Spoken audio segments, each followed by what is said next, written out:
आज हम बात करते हैं लिंकेज एंड रिकॉम्बिनेशन के बारे में। नेक्स्ट वीडियो में हमने पढ़ा था मेंडलिज्म के बारे में और मेंडलिज्म के बाद हमने पढ़ा था क्रोमोसोमल थ्योरी ऑफ इनहेरिटेंस के बारे में। क्रोमोसोमल थ्योरी ऑफ इनहेरिटेंस ने क्या किया था, उसने क्रोमोसोम के बिहेवियर को शो करा था इन द माइक्रोस्कोप के अंदर। लेकिन लिंकेज और रिकॉम्बिनेशन क्या करते हैं, ये क्रोमोसोमल थ्योरी ऑफ इनहेरिटेंस जो थी उसको एक्सपेरिमेंटली प्रूफ करके दिखाती है। तो लिंकेज और रिकॉम्बिनेशन का जो कंसेप्ट था बेटा वो किसने दिया था, टी.एच. मॉर्गन ने दिया था, थॉमस हट मॉर्गन ने दिया था। इसी वजह से थॉमस हट मॉर्गन को हम दूसरा नाम देते हैं फादर ऑफ एक्सपेरिमेंटल जेनेटिक्स। अब बेटा लिंकेज क्या होती है, सबसे पहली बात तो यह है कि लिंकेज क्या है, एक एक्सेप्शन है इसका लॉ ऑफ इंडिपेंडेंट असॉर्टमेंट का। लॉ ऑफ इंडिपेंडेंट असॉर्टमेंट का एक एक्सेप्शन हम पढ़ते हैं जिसे हम नाम देते हैं लिंकेज। और लिंकेज को मॉर्गन ने क्या डिफाइन किया था, मॉर्गन ने बोला था कि लिंकेज क्या होता है, फिजिकल एसोसिएशन होता है जीन्स का, यानी किसी क्रोमोसोम के ऊपर जीन्स जिस तरीके से प्रेजेंट है उसी को उसने क्या नाम दिया था, लिंकेज नाम दिया। और रिकॉम्बिनेशन क्या होती है बेटा, रिकॉम्बिनेशन क्या बनाती है, रिकॉम्बिनेंट बनाती है। अब रिकॉम्बिनेंट क्या होते हैं, अगर आपने क्लास 11 में cell cycle and cell division वाला चैप्टर अच्छे से पढ़ा है तो उसमें हम पढ़ते हैं रिकॉम्बिनेशन क्या होती है, रिकॉम्बिनेंट क्या होते हैं, वेरिएशंस कैसे बनती हैं। तो उसी चीज का ये यहाँ पे कंसेप्ट दिया हुआ है। रिकॉम्बिनेंट जो होते हैं बेटा वो क्या होते हैं, नॉन पेरेंटल कॉम्बिनेशन, यानी ऐसे कॉम्बिनेशन जो पेरेंट में नहीं थे और नए कॉम्बिनेशन निकल के आ गए उन्हीं को हम क्या बोलते हैं, रिकॉम्बिनेंट। और रिकॉम्बिनेंट जो बनते हैं वो किसकी वजह से बनते हैं, ड्यू टू द रिकॉम्बिनेशन और क्रॉसिंग ओवर। जब gametes at the time of gamete formation उनके बीच में क्या होती है, क्रॉसिंग ओवर होती है। और क्रॉसिंग ओवर होने की वजह से ही क्या होता है बेटा, रिकॉम्बिनेंट बनते हैं। और रिकॉम्बिनेंट क्या होते हैं, ऐसे कॉम्बिनेशन जो पेरेंट के अंदर प्रेजेंट नहीं थे। जैसे अगर मैं एग्जांपल की बात करूं तो जब हम डायहेड्रल कोर्स के अंदर पढ़ रहे थे तो मेंडल ने दो तरह के प्लांट लिए थे, दो कैरेक्टर लिए थे डायहेड्रल कोर्स के अंदर। एक तो लिया था राउंड सीड और एक लिया था उसका दूसरा डोमिनेंट कैरेक्टर जो था वो था येलो सीड, यानी दोनों राउंड और येलो एक पेरेंट हो गया। और दूसरा लिया था रिंकल और ग्रीन, ये दोनों क्या हो गए, एक पेरेंट हो गए। लेकिन जब उसने इन दोनों को आपस में क्रॉस कराया तो उसके पास रिकॉम्बिनेंट तो मिलते हैं, जैसे कुछ आते हैं राउंड ग्रीन आ जाते हैं और कुछ रिंकल येलो आ जाते हैं। तो ये जो कॉम्बिनेशन निकल के आएंगे ये ऐसे कॉम्बिनेशन जो पेरेंट के अंदर नहीं थे, नए कॉम्बिनेशन निकल के आए, तो इन्हीं को हम क्या नाम देते हैं बेटा, रिकॉम्बिनेंट बोलते हैं। अब हम बात करते हैं बेटा टाइप्स ऑफ लिंकेज की। लिंकेज कितनी तरह की होती है, दो तरह की लिंकेज मेनली देखने को मिलती है। एक को हम नाम देते हैं कंप्लीट लिंकेज और एक को हम नाम देते हैं इनकम्प्लीट लिंकेज। अब कंप्लीट लिंकेज क्या होता है, कंप्लीट लिंकेज का मतलब है कि बेटा जब दो क्रोमोसोम के बीच में क्रॉसिंग ओवर हो रही है, आफ्टर क्रॉसिंग ओवर अगर उन क्रोमोसोम के ऊपर जीन जो प्रेजेंट है उन दोनों जीन की पोजीशन चेंज नहीं होती तब इस तरह के जीन को हम नाम देते हैं लिंक्ड जीन और इस तरह की लिंकेज को हम बोलते हैं कंप्लीट लिंकेज। अगर हम इसे पढ़े तो after crossing over when position of genes do not change, such genes are said to be linked gene and linkage known as complete linkage। यानी सपोज जैसा हम अगर मैं डायग्राम बना के दिखाऊंगा तो ये क्या है, एक क्रोमोसोम है और ये क्या है, यहाँ पे इसके ऊपर दो जीन प्रेजेंट है, एक है ए जीन और एक है बी जीन। अब होता क्या है, at the time of gamete formation जब म्यूसिस हो रही है, प्रोफेज 1 होती है, प्रोफेज 1 के फैकल्टी स्टेज में क्या होता है बेटा, एक साइक्लिक स्ट्रक्चर बनता है जिसे हम नाम देते हैं चाइल्ड मैटर। ऐसे बनता है जिसे क्रॉसिंग ओवर होती है। इससे क्या होता है, इन दोनों क्रोमोसोम का जो जेनेटिक मटेरियल है तो वो कुछ स्मॉल अमाउंट में क्या होता है, एक्सचेंज होता है। इस वाले क्रोमोसोम का मटेरियल कुछ इस पे जाएगा, इस वाले क्रोमोसोम का मटेरियल कुछ इस पे जाएगा। अगर ये जो जीन है, सपोज ये पहला क्रोमोसोम था वो क्रोमोसोम 1 और ये था क्रोमोसोम 2, जो ए और बी जीन है वो इसके ऊपर है, क्रोमोसोम 1 के ऊपर है।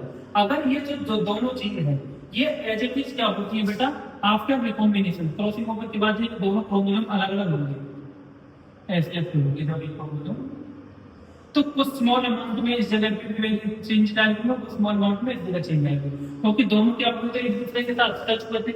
इससे क्या होगा, अगर आफ्टर क्रॉसिंग ओवर, इसे हमने क्या नाम दिया है, क्रॉसिंग ओवर, अगर आफ्टर क्रॉसिंग ओवर ये gene as it is present है, ए जीन और बी जीन क्रोमोसोम 1 के ऊपर 2 के ऊपर नहीं गए, इस तरह की जीन को हम क्या नाम देते हैं बेटा, लिंक्ड जीन। और इस तरह की लिंकेज को हम क्या बोलते हैं, कंप्लीट लिंकेज। अगर मैं एग्जांपल दिखाऊंगा आपको तो दो क्रोमोसोम है, दोनों के ऊपर एक क्रोमोसोम के ऊपर ए जीन बी जीन, दूसरे क्रोमोसोम के ऊपर सी जीन और ये डी जीन। अब होता क्या है, जो इनके बीच में क्रॉसिंग ओवर हुई उसके बाद भी दोनों क्रोमोसोम के ऊपर जो जीन है वो एग्जैक्ट सेम है, तो इस तरह की लिंकेज को हम नाम देते हैं कंप्लीट लिंकेज। दूसरा आता है बेटा इनकम्प्लीट लिंकेज क्या होती है। अगर क्रॉसिंग ओवर के बाद जीन की जो पोजीशन है वो चेंज हो जाती है, तब उस तरह की जीन को हम नाम देते हैं नॉन लिंक्ड जीन, और इस तरह की लिंकेज को हम नाम देते हैं इनकम्प्लीट लिंकेज। अगर इसका एग्जाम्पल हम समझे तो ऐसा हो सकता है बेटा, सपोज वही कंडीशन है, इसमें क्या है, 2 क्रोमोसोम है, क्रोमोसोम 1 क्रोमोसोम 2, और इसके ऊपर क्या प्रेजेंट है, यहाँ पर जीन प्रेजेंट है, एक जीन यहाँ पर है, एक जीन यहाँ पर है, ये है जीन ए, ये है जीन बी। इन दोनों क्रोमोसोम के बीच में क्रॉसिंग ओवर हुई। क्रॉसिंग ओवर होने के बाद जब ये दोनों क्रोमोसोम सेपरेट हुए, तो सपोज ए जीन बी जीन जो है वो एक क्रोमोसोम पे रह गया और ए जीन जो है वो दूसरे क्रोमोसोम पे आ गया। तो आफ्टर क्रॉसिंग ओवर अलग अलग क्रोमोसोम के ऊपर क्या चलेगी, जीन चलेगी, यानी जीन की जो पोजीशन है वो चेंज हो चुकी है। तो इस तरह के जीन को हम क्या नाम देते हैं, नॉन लिंक्ड जीन, और इस तरह की लिंकेज को हम क्या बोलते हैं, इनकम्प्लीट लिंकेज। अब हम पढ़ते हैं बेटा कि जीन का और लिंकेज का एक्चुअली क्या डिफरेंस है, कि दोनों एक दूसरे पर किस तरह से डिपेंड होते हैं। तो इससे हमें ये पता लगा कि जो लिंकेज होती है बेटा वो डिपेंड करती है डिस्टेंस के ऊपर।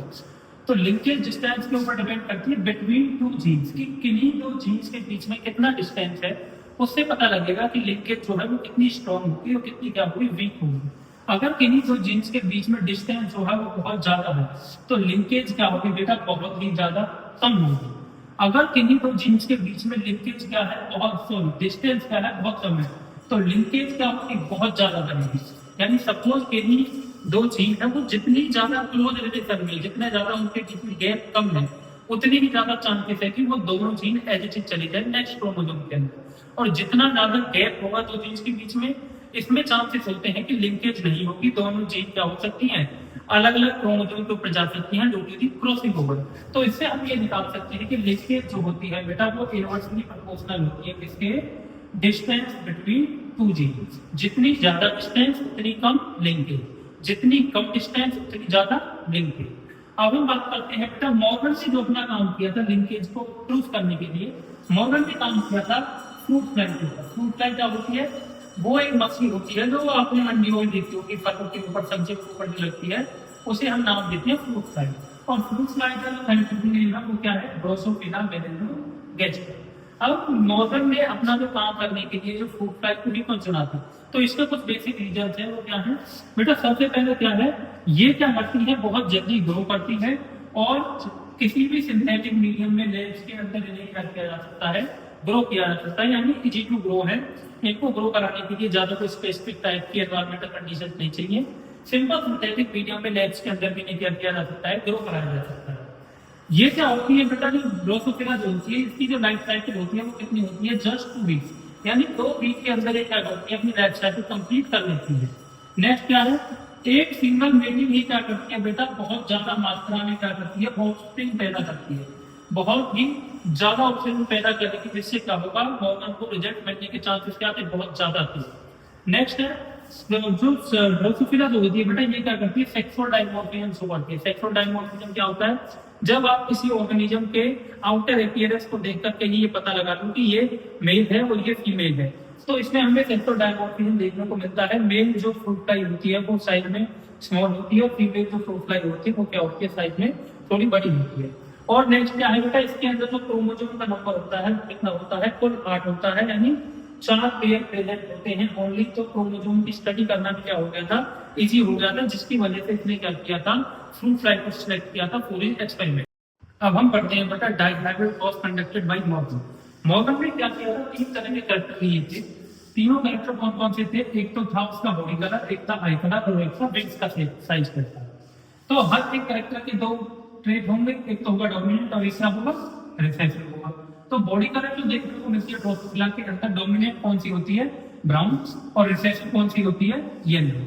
अब मॉर्गन ने क्या किया था, इन्होंने मेंडल की तरह डोमिनेंट और रिसेसिव को कैपिटल और स्मॉल के बेसिस में नहीं लिखा था।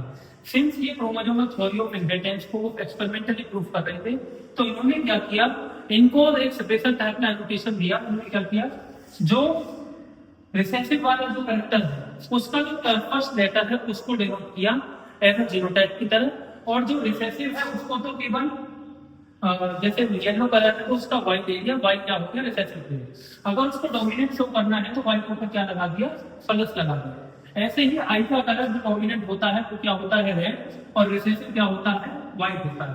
तो वाइट में W है, W किसके लिए डिनोट कर दिया, रिसेसिव के लिए, और W प्लस किसके लिए डिनोट कर दिया, डोमिनेंट के लिए। ऐसे ही सेम विंग्स क्या होते हैं, एक तो होते हैं नॉर्मल और एक होते हैं मिनिएचर। तो मिनिएचर का M ले लिया रिसेसिव के लिए और M प्लस ले लिया डोमिनेंट के लिए। तो मॉडल ने क्या किया था बेटा, दो क्रॉस कराए थे। पहला क्रॉस कराया था between body colour and I colour, दूसरा जो क्रॉस कराया था वो कराया था between I colour and wings के बीच में।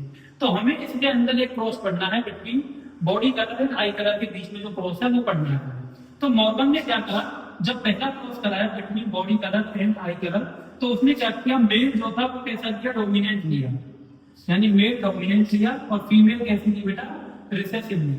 मेल डोमिनेंट लिया तो डोमिनेंट के अंदर कौन कौन से कलर आ जाएंगे, ब्राउन बॉडी और रेड आई, और इसके जीनोटाइप क्या बन जाएंगे, वाई प्लस और डब्ल्यू प्लस। ऐसे ही रिसेसिव कंडीशन में फीमेल कौन सी होगी, येलो बॉडी व्हाइट आई, और इसके जीनोटाइप क्या बन जाएंगे, वाई और डब्ल्यू।